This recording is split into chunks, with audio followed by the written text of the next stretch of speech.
Hey everyone, this is Kevin Shriver from Downtown Pittsburgh Dogs. Hope you all are doing very well.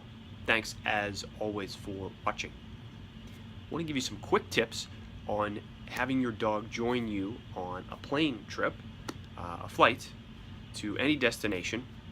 And I want to pass along some general things that exist that come from the airlines currently, as well as some good and healthy best practices when taking your dog on a flight.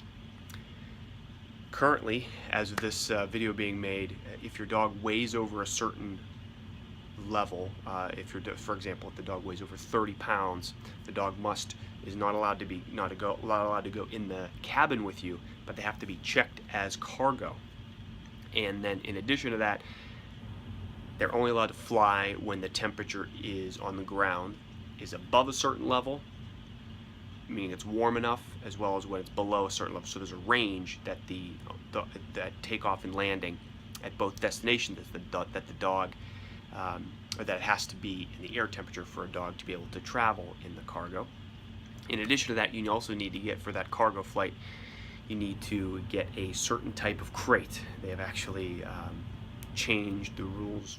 You should have a lot more flexibility for the type of crate that you could get, and they have changed that up, so you need to get some pretty heavy duty crate that exists for your dog. So your dog obviously has to be comfortable with being crated, and there's also a significant amount of time, as you can imagine, when you drop your bag off and then when you pick it up on a flight. So your dog must be able to hold its bladder for that amount of time as well.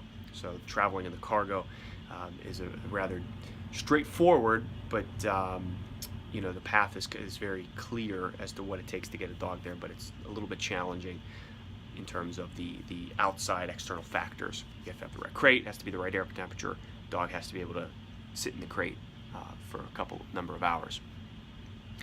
If you are planning to bring your dog, again, if it weighs below a certain level, you have the ability to bring it with you in the cabin.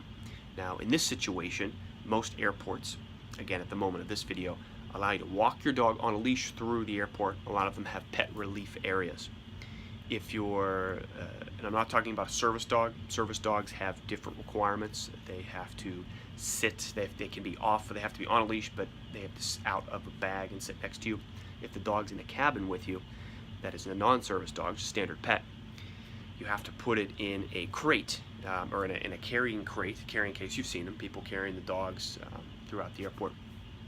And what will happen is you have to have the crate big enough for the dog so that it can, you know, turn around and sit in there, but it's got to stay quiet, relatively quiet. It's got to, you know, you can't let it bark, and you've got to keep it next to you.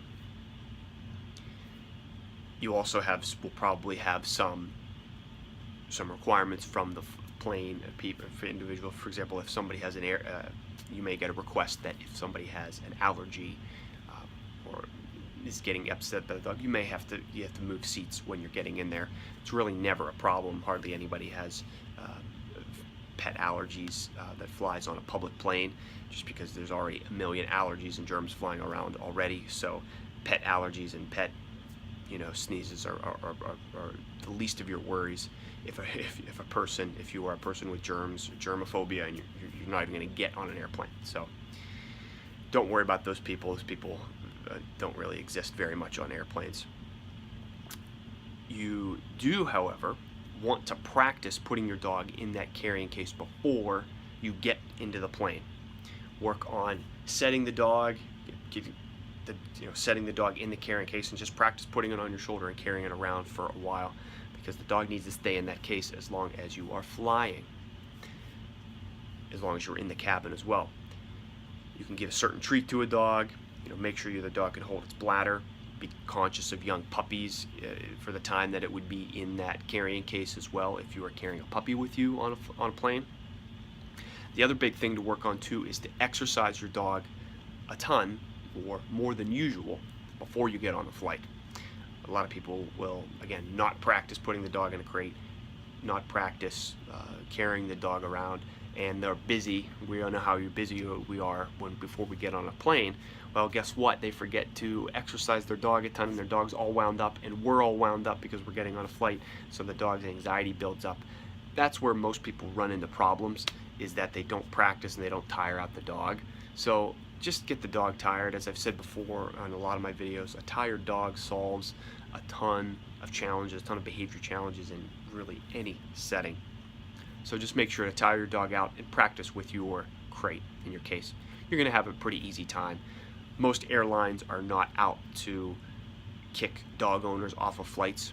If you can imagine the social media backlash that would happen if somebody with a dog was kicked off of a flight because the dog, made one sound. Obviously, if the dog's super obnoxious, you should be very conscious and aware of your dog if it's doing that. But they're not out to kick people with pets off of planes.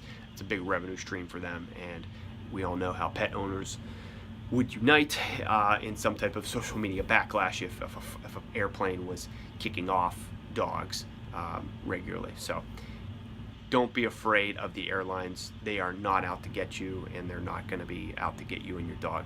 Just be conscious of practicing with your dog and bringing a tired dog on a plane rather than kind of a wound up dog with a lot of energy.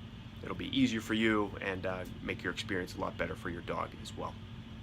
This is Kevin from Downtown Pittsburgh Dogs. If you have any suggestions or comments or experiences as it relates to flying on an airplane, please leave them below, and I look forward to reading them and keeping the discussion going. This is Kevin from Downtown Pittsburgh Dogs. Thanks for watching.